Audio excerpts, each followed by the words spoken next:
the sources of electricity bills. The new LG Gen Cool AC comes with a 10-year warranty on the compressor, making them last much longer. You know what? I have to go get our own LG Gen Cool AC. Can't blame my princess now. Who doesn't love their good life? LG. No, that's just for him to know what. If you're like me, that has to do with heavy downloads and a need to be connected. Then you need a 9 mobile Wi-Fi or router. At the office, at home, and on the go, never worry about a steady connection. Buy any of our MiFi or router data bundles for as low as 16,000 Naira and get a free 4G MiFi or router. Just visit any 9 mobile experience center or authorized 9 mobile dealer outlets to get yours. Terms and conditions apply. Omosuyi, how you doing? I'm good, boss. How are you today? Fine, thank you. Thank you so much for your patience. We do music and then no, we go straight in. All right. Africa's biggest market. Accessible, informed, connected. Prices have come down my ass. We're recording, just so you know. Smooth 98.1 brings you the marketplace.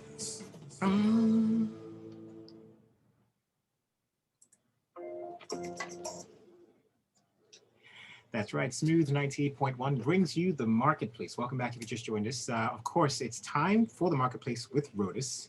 And Rotus is right here with us in the studio. Hello, Rotus. Good afternoon. I'm fine, Kayode. Good afternoon to you. Good afternoon to Lagos and beyond. It's great to be here. Hope everybody's having a good start to the week.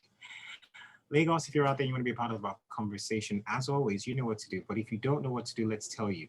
Reach out to us on our WhatsApp platform, 0809-444-0981. Also, feel free to jump in on Twitter as well. Reach out to us using the hashtag the marketplace, but send your messages to @smooth981FM. So, Rotus, what's happening this week? Well, we have a special guest with us, Omosuyi. Temitope, who is an investment strategist, is joining us. He's been with us. He was also on the marketplace before. He's been with us on personal finance. To have him back. Omosuyi, good afternoon to you. Thanks for joining us. Yeah, good afternoon, Rotus and everyone. Thank you for having me. Great. Great stuff. So the thing is, what we're talking about is there's, I think, 3 things to look at today. The NNPC's revenue for January, which operating revenue dropped by about 22% to 425 billion naira. The USSD ongoing saga between the telcos and the banks. And Bayelsa State has an ongoing 2-day health summit where they're talking about providing healthcare to all Bayelsans across the land. But I want to start off with NNPC. Omosuyi, what did you make of the drop in revenue from the state oil company? All right. Thank you for having me. Well, I'll start by saying that it's actually possible for good news to be bad. Ha!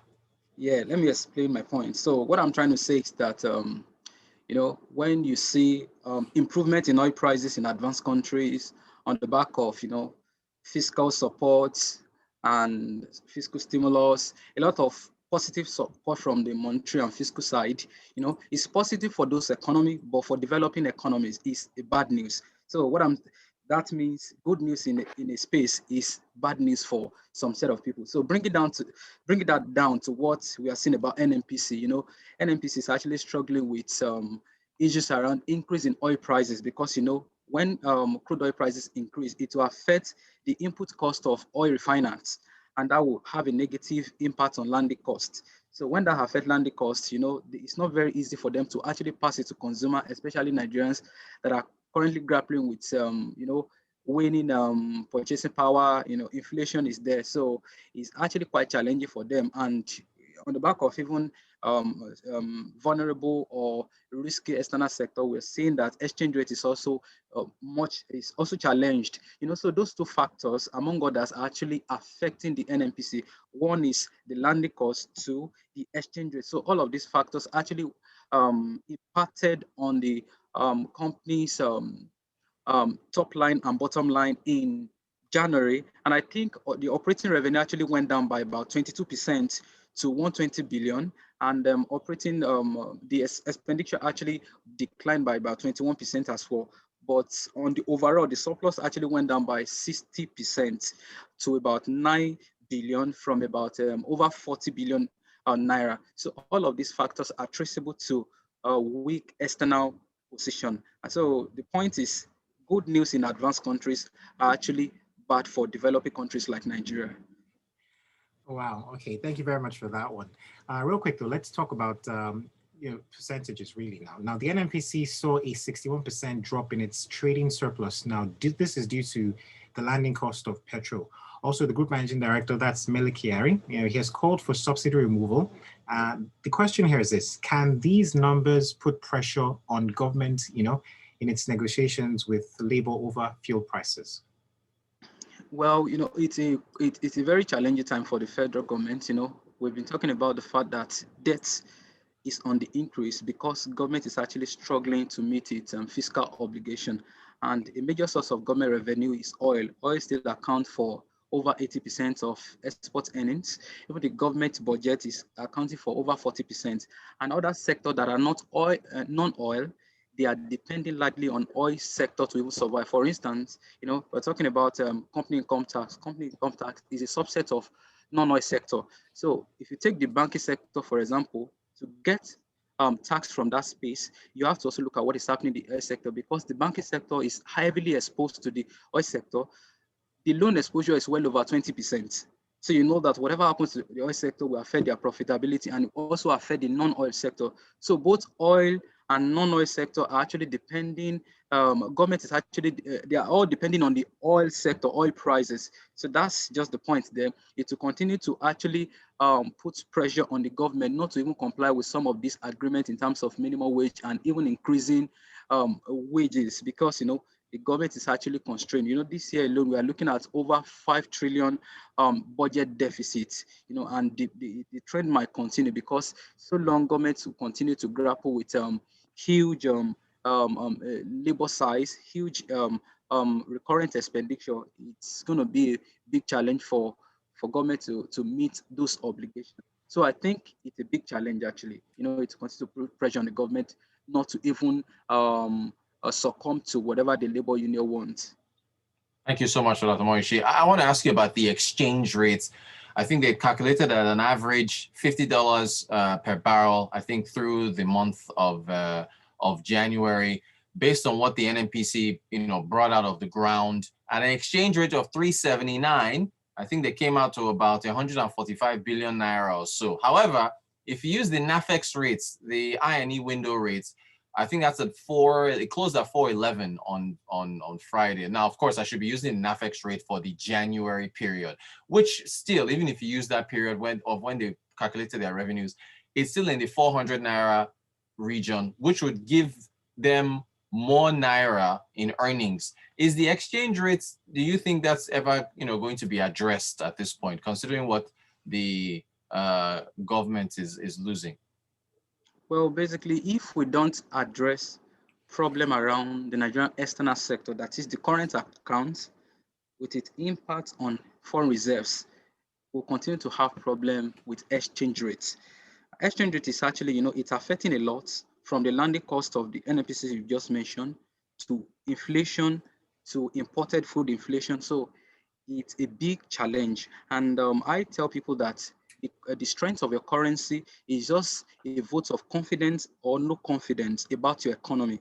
So from both foreign and domestic investors. So if investors believe that your economy is going to strengthen in the next 2, 3, 4, 5 years, your currency will also consolidate in addition to what is happening to your current account balance. And your current account balance is all about your export to your import in terms of goods and services. So if you are able to export more, you get more money, and that will improve foreign reserves. So to investors, that means you'll be able to continue to meet your external obligation, and you have buffers to even support domestic sector. So basically, it boils down to the current account position, and this also depends on the real sector, because if you don't produce locally, you can't export. If you don't even meet local demand, you don't have enough to export. So the whole thing is still around exchange rate. It matters, and the problem might still continue if we don't address issues around the Nigerian external sector, and the current account balance.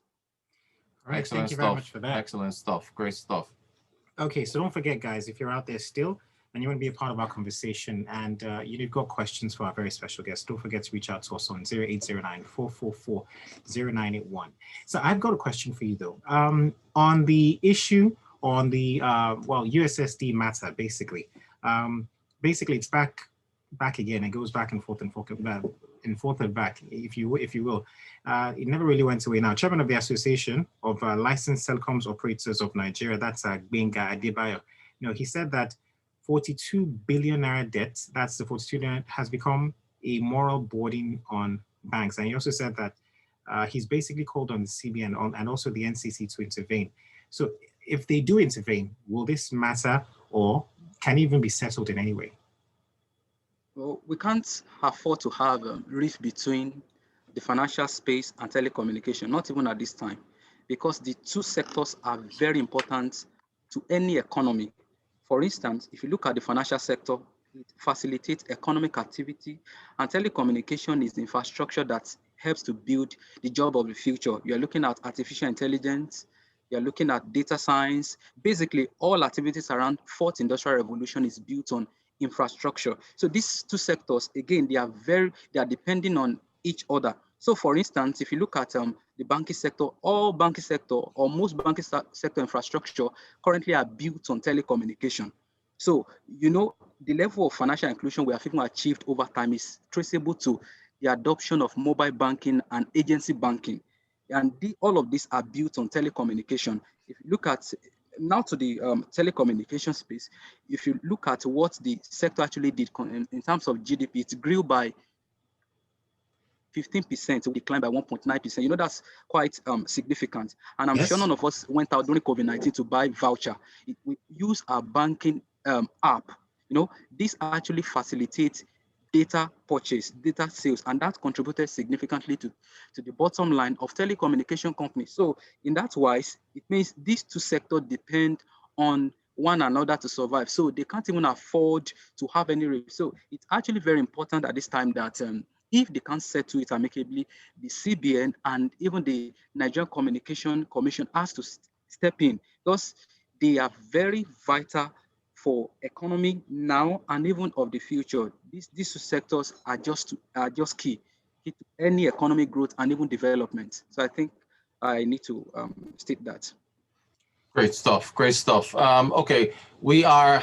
I wish we had time. I wanted to get into the Bayelsa healthcare summits. I really did. Omosuyi, Temitope, unfortunately, we've run out of time. We got to get into the leadway happy notes in a second. I want to thank you so much for joining us to talking about the NNPC and their revenue troubles. We have to deregulate the downstream sector. We have to, and also talking to us about what has to happen between the telcos and the banks resolving this USSD matter. Well, what's this 42 billion naira between a bunch of banks? The banks can put it together. They can put that money together and pay it off. Omosuyi, thank you so much. I really appreciate you joining us today, and we'll catch you on the flip side. Thank you so much. Thank you. All right, take it easy. All right, so I guess do we take a break? We're back with Leadway. Yes, let's take a break. Don't forget, guys, let that message come in. Biggest markets,